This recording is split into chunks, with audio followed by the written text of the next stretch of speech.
Okay, ready for this. We're going deep on this one. Got police reports, court documents, the whole thing. And it all starts with, get this, a woman, some rabbits, and a flood of 911 calls. Yeah, what really gets me about this case is how it shows just how bad swatting can get. And it's a prank that's unfortunately getting more and more common these days. We're going to dig into not just what happened, but the whole legal side of it and, what it means for all of us. So December 2023, Brookfield, Wisconsin. Mm. Imagine you're on the other end of the line, you're a 911 dispatcher, and this call comes in. Woman, totally frantic, says there's a guy outside her house firing a gun. She's scared, but she won't say who she is. What do you do? Tough one, right? Oh, absolutely. Dispatchers, they're trained to get information, but when someone's hiding their identity, that's a huge red flag. It's a classic move in swatting, trying to get a massive police response sent to someone's house, all as a supposed joke. And get this, the caller, we later find out she's Ashley Corbin, she made over 10 calls to 911. Each time, same story, man shooting rabbits. She's in danger. But no name, no address. See, that's another thing, that escalation, making more and more calls, that's a big warning sign. It's like they're trying to ramp up the urgency, make it seem even more dangerous, trying to force the police into a huge and possibly really dangerous overreaction. So the police, they had to be thinking swatting too, but they can't just ignore it, right? What if she really was in trouble? Exactly, you're right, they have to take it seriously. So they go in prepared for the worst, but when they get there, no shooting, no shooter, and get this, no rabbits hurt. So that really throws things for a loop, Yes. right? That's when they figure out the calls are coming from Ashley Corbin. They get to her place, and while she's clearly been drinking and she's still going on and on about this shooter, even though there's nothing to back it up. Yeah, and being intoxicated, that's a big factor here. Alcohol, it can really cloud your judgment, make fear so much worse, even distort what you're seeing and hearing. Now, obviously, that's not an excuse to lie to the police, making false reports, that's serious business. And here's where it gets even more interesting. Ashley, she's all confused about why the police are even there, but demands to have her lawyer there. Well, that's not uncommon, when someone starts to realize they might be in real legal trouble, but it makes an already messy situation even more complicated. Right, and she's still acting like she's the victim here, even though the police are starting to think she made the whole thing up. Swatting cases, they're often like this, kind of bizarre. The person making the false report trying to play the victim, it just adds to the chaos and confusion. So you got this wild scene, a woman who's, let's face it, not thinking straight, and the police are just trying to sort it all out. What happens legally in a situation like this? Well, Ashley refusing to cooperate and the evidence pointing to a fake report, it leads to swatting charges. And that's where it gets serious. Swatting's a felony, it can come with some pretty heavy penalties, even prison time.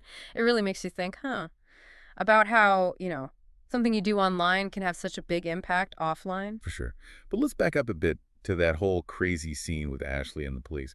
You mentioned there's body cam footage. Oh, yeah. The footage from the officers, it really gives you a look into what was going on with Ashley that night. What really stood out to you?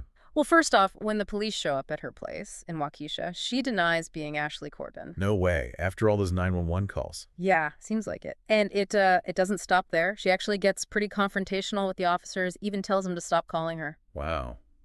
Can't imagine what was going through those officers' minds. They actually they show a lot of patience. They try to explain, what's going on, that there's a felony warrant out for her arrest. But, I mean, Ashley's drunk, right? Yeah. Not exactly in a state to understand how serious all this is. Right. She seems confused, disoriented, like she doesn't even know why they're there. And then there's the whole thing with her lawyer, too, right? Oh, yeah. Ashley, she keeps demanding her attorney be there before she'll talk to the police. Which is her right, of course, but it definitely throws a wrench in things. No question. Creates this whole standoff between Ashley and the officers who are trying to figure out what could be a serious crime. And this whole time, she's still insisting on this shooter, even though there's no evidence of any of that. That's what makes this case so interesting from like a psychological standpoint. That mix of alcohol, fear, maybe even some underlying mental health stuff, it could have created like a distorted reality for her. So you've got tension, confusion, legal stuff, all happening right there on camera. Exactly. The body cam footage, it gives you this raw, unfiltered look at just how complicated these swatting cases can be. Now, I heard there was also a, well, sort of funny side to all this. Well, funny might not be the right word, but yeah, there are definitely moments where Ashley's behavior gets a bit, well, absurd. Like what? So at one point, she's talking to the police, and she claims to be a brain surgeon. Hold on, a brain surgeon, Yeah. seriously. Yep. And she even goes on about how, very particular she is about her work. It's almost, I don't know, comical, especially considering the situation. It's these weird, unexpected details that make this case so, I don't know, captivating.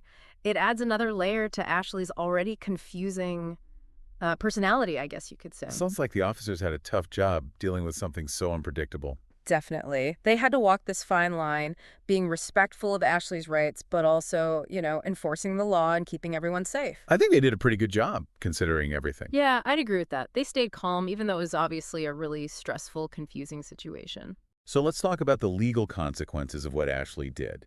We know about the felony and misdemeanor charges, but what did those actually mean for her? What was she facing? Well, a felony charge, that's a serious deal. It can carry a pretty significant prison sentence. How much time are we talking?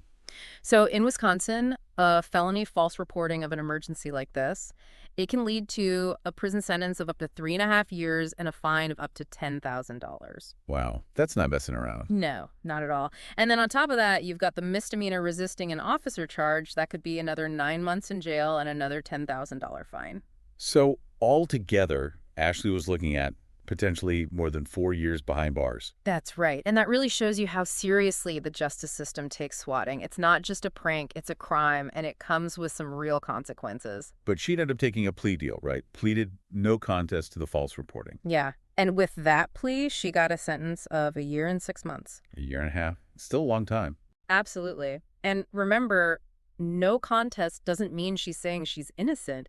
It just means she's acknowledging the prosecution had enough to probably convict her. Makes you think, doesn't it? 1.5 years of your life gone because something you might have thought was just a joke. It really highlights how important it is to, think before you act, especially online. Ashley's story is definitely a cautionary tale. Definitely is. It reminds us that even in this digital world, our actions, they have real-world consequences. We can't just hide behind our screens and think that what we do online doesn't matter. Yeah, it's easy to forget, It's like the internet's this whole other world, but really it's just, it's part of our real lives. It's true. Like, we forget there are actual people on the other side of those usernames and all that. Real people who can get hurt by what we do or say online. And with swatting, those consequences, they can be really serious, even deadly. It's not a game, It's reckless, and it can end up really bad for everyone. So what can we even do to stop this? It feels like it's happening more and more. Well, legally, things are moving forward, slowly but surely. Lawmakers, they're starting to crack down on swatting, stricter laws, tougher penalties, all to try and stop it before it starts. Kind of like what happened to Ashley Corbin. Exactly. Her case, it shows people that swatting is serious, it's a real crime, and you will be punished.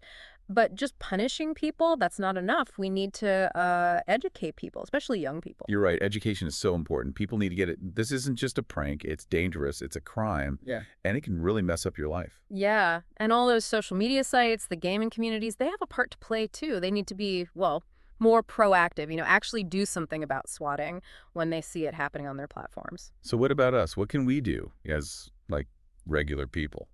Well, we can all start by just being more aware of what we do online. Think before you post or share anything that could even accidentally lead to someone getting swatted.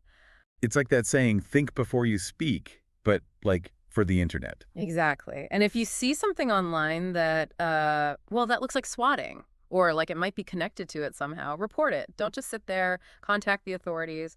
It's important to report anything suspicious to help prevent it from happening again.